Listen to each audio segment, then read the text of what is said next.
Good afternoon, Joanne Banks. How the bloody hell are you? All good, thank you, Mr. James. Oh, it's Lord James, but there we go. Sorry. It's okay. Good afternoon, everyone, or good morning, or good evening, whatever time you're listening to this little recording. This is episode 4 of our Change, Grow, Live Sefton YouTube channel, podcast, whatever you want to call it. Today, we have our fabulous, most beautiful nurse with us, Joanne, and she's going to answer some questions for us. I've prepared some questions that she's not yet seen, so this should be good fun. You excited, Jo? Yeah, absolutely. Have you had sleepless nights thinking about doing this? Yeah. Lovely. Well, we're all very friendly. Well, it's only me in the room, so we are friendly. Okay, so how are you doing today? You all right? I'm okay, yes. Have you had a busy day? Very busy. You've not stopped, have you? No. Is the best part about your job sitting behind me? Definitely. Okay, so how long have you been a nurse for? 13 years. 13 years, okay. So tell me about being a nurse then. When did you start on the wards? Did you start in a nursing home? How did it work? So I was quite late qualifying as a nurse. I had my children in that first, but it was something that I always wanted to do. Yeah. So I was in my 30s when I qualified, and my first job was in a prison. So I was a prison nurse. No. Yes. Oh my God. Yeah, no, it was very interesting. It was like working in A&E. We had like a little ward, so you kind of got a lot of experience. Oh my God. So in a prison service, they had like an A&E part of it as well? Yeah, so in the prison you carry a radio called Hotel 2, which is like the emergency radio. Everyone took a turn of carrying this when you come on shift. And I seem to carry it an awful lot. Did you? It's like this place you carry all of us. So yeah, I seem to carry it quite a lot. So basically, if that radio went off, there was like something going on. Someone might have collapsed, someone might have been stabbed, injured, and you just had to go and deal with it. Oh my God, was that intimidating? Oh, it was scary at times, yeah.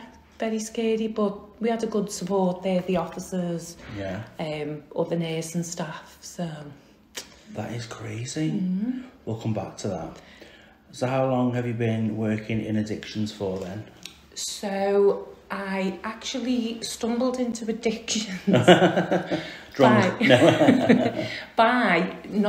So when I was in the prison, there was a job that came up on the IDTS wing, which was like where they did the methadone and everything.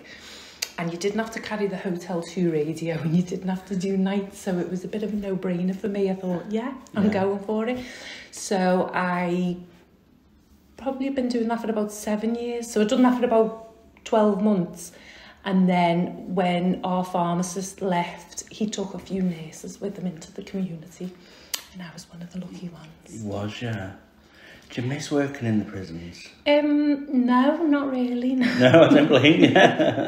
No. Was it a male or female prison? Male. Wow. Yeah, male. That's really, really interesting. Very interesting. Oh my God. I could, you know what? I could think of nothing better than if I was in prison, which I would be horrendous. I'd either be top dog or somebody's bitch. There's no like in between, I don't think. Probably the latter, to be honest. But I could think of nothing better than having a nurse like you. Oh, to look after you. Did you get on well with them? Absolutely, yeah. I didn't have any... I mean, I'm not saying I never had any issues, but the majority of the time, it was... So if you treat them with respect, like you expect to be treated with respect, and don't promise things that you can't... Deliver, then they're fine with you. Oh my God, amazing. I never knew this. So what's the best thing then about working here at CGL? So CGL, they're just, the things that they offer our clients is just amazing. All like the groups, the choir, you know, it's such a good, positive thing that we do here at CGL. They're very recovery focused. You know, in the past when I've worked for other drug treatment teams, they've not had the same sort of passion and passion and that sort of thing. Yeah, because it's that commitment as well, isn't it? Absolutely, you know, definitely. I completely agree. So people, we're all human. We're all surviving. Of course. We all have an addiction to something. Yeah. And it's just unfortunate that some people have an addiction to drugs or alcohol. Yeah. And it is about treating people with respect. And I see you with the clients, and when you come in on my assessments, that one from yesterday, for example, you're so amazing with them in like your bedside manner. Oh, thank you. Well, it's very, very true. Very true. So what would you say the best thing about being a nurse is then? So helping people, that's why I always wanted to go into nursing, to help and support people in any way I possibly can. Okay. What's the worst thing about being a nurse? Sometimes the sort of responsibility that you've got to carry it. The job comes with responsibility, but sometimes you feel like the responsibility is pushed on the nurses quite a lot, and that sometimes gets me down a little bit. Yeah, absolutely. And the thing is, for some people, if they make a mistake, hear the seagulls in the background, they won't feed them. Sometimes if people make a mistake with no sort of credentials, should I say, there's no sort of comeback with you. There is a comeback because you can lose your pin. Yeah. You can be struck off. Yeah. So it's kind of being on the ball 24/7, isn't it? I mean, and don't get me wrong. I mean, if you make mistakes, which we all make mistakes, we're all human, aren't we? But as long as you hold your hand up and say, look, we've all done it. Yeah. Put your hands up and say, look, I've made a mistake here, and then you can try and rectify it or speak to someone who can help you. So it's all about taking responsibility, isn't it? Yeah, I completely agree, 100%. Okay then, so obviously this week is Alcohol Awareness Week. So what advice would you give to somebody then if they were thinking about coming into treatment or wanting a detox or wanting rehab, but they're tremendously scared, they don't know what to do? What advice from like a nurse's medical point of view would you give them? So you would obviously just reassure them, first of all, just let them know it's not uncommon. It's, it's an ongoing issue with a lot of people. Just explain everything, reassure and explain, answer any questions that they've got, because they have an awful lot of questions when they come into treatment. So just try and reassure and explain. Yeah, I love that. And comfort. So obviously at CGL, when people go into detox, they can start on a prescribed medication like a Camprosate or, my mind's just gone blank. Anti-craving. So there's baclofen. The baclofen, a Camprosate. And the naltrexone can be used in alcohol. Naltrexone. So, yeah. So, and obviously we offer that here as well. Is this the first sort of service that you've worked at that offer these sorts of treatments? No. Or has this happened for a while? Or? No, this is, so in all the time I've worked in the community, this is something that they've always offered. Amazing. And the success from it is... Oh, yeah. It's tremendous, isn't it? Absolutely, yeah. Absolutely.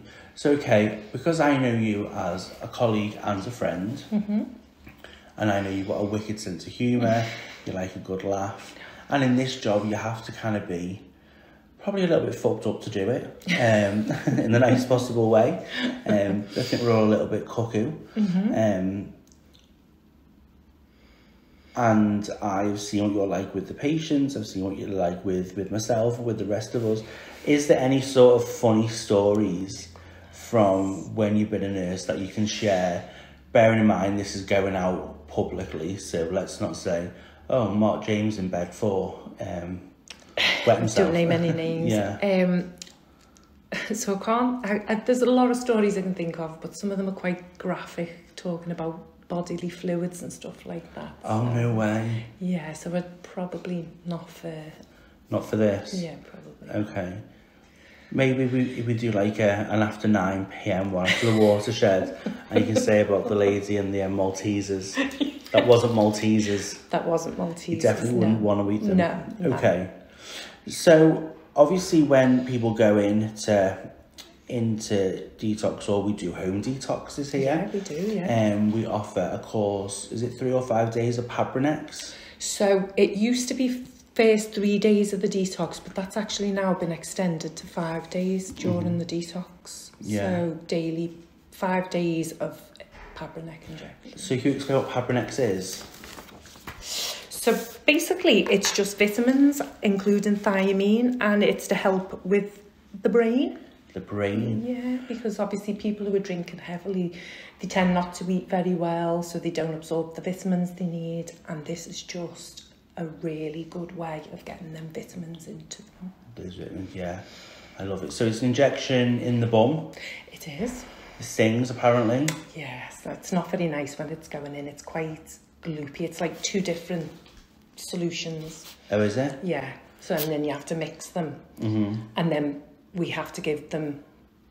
So it's a 7 ml injection, but we have to give it in 2 separate injections. Okay. So it's just our policy. Yeah, absolutely.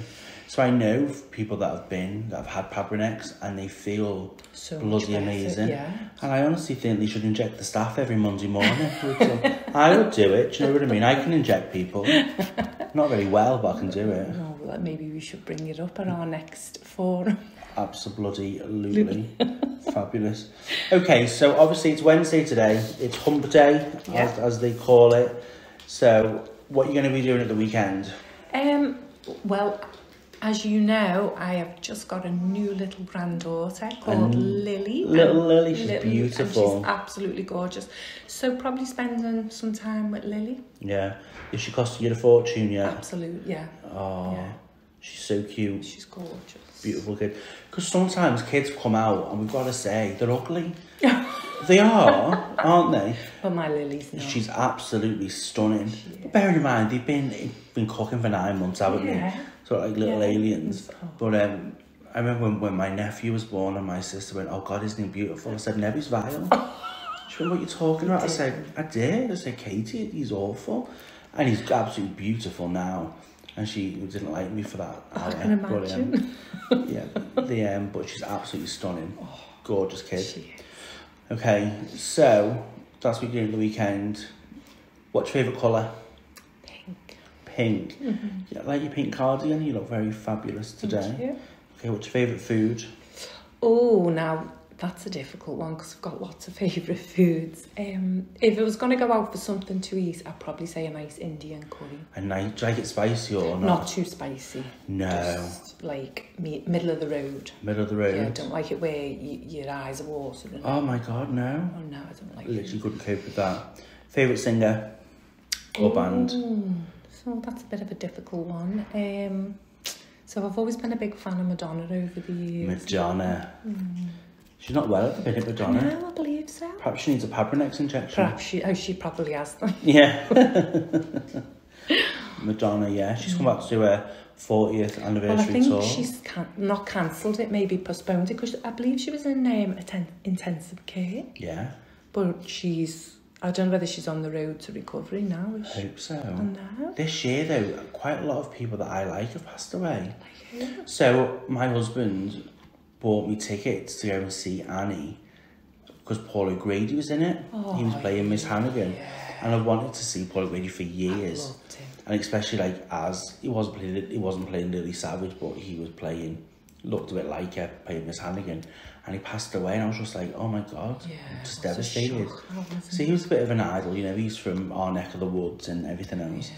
And then my ultimate favourite, Tina Turner, she passed away. Oh gosh, yeah. So I should be on compassionate leave, really. But honestly, I was bloody devastated. Yeah. So let's hope Madonna pulls through. Oh, yeah. I think she's out of ITU, so she must be on the road to recovery. Yeah, bless her. See, you just don't know, do you? It doesn't matter what money you've got. It doesn't. Look at these people from going to the Titanic. Billionaires. Second, yeah. Shocking.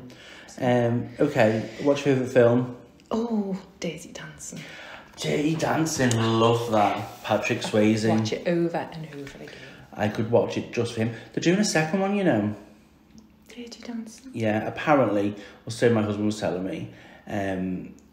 So yeah, and Jennifer Grey, who played Baby. Nobody was Baby in the corner. She's coming back in it, and apparently it's going to be her kids who are the stars of it. And obviously Patrick Swayze can't be in it. Obviously. So I don't know what they're going to be doing there. Well, it's not going to be as good as the first. The remakes aren't as good as... You know, I watched Hocus Pocus 2, for example. Love Hocus Pocus. Hocus Pocus 2. Just wasn't the same, but it was still good. But still good. Apparently they're doing a third one. Hopefully they do. So Dirty Dancing. Okay, we're coming to the end. Give me 5 positive things about you. Oh my goodness. Caring. Yes. Compassionate. Yeah. Empathetic. Yeah. Smiling. Very smiley. And just like to have a little laugh. Brighten the day up. And a good laugh. Yeah. I love that. So my 5 things that I would say about you. You're honest, you're loyal, you're beautiful, you're empathetic, and you're very, very caring. Oh, thank you. I'm going to start crying now. Oh, don't. Fabulous. Well, look, thank you so much for taking time out of your busy day to come speak to me. I know I've not put a tiny bit of pressure on you to do this. Not at all. Are you ready? Are you ready? Easier? Yeah. I pulled you from your lunch, didn't I, so we can do this. So guys, thank you so much for listening. I don't know who the next person's going to be, but it'll be out next week. Thank you so much. Say bye, Jem. Thank you. Bye. Bye. Love you all.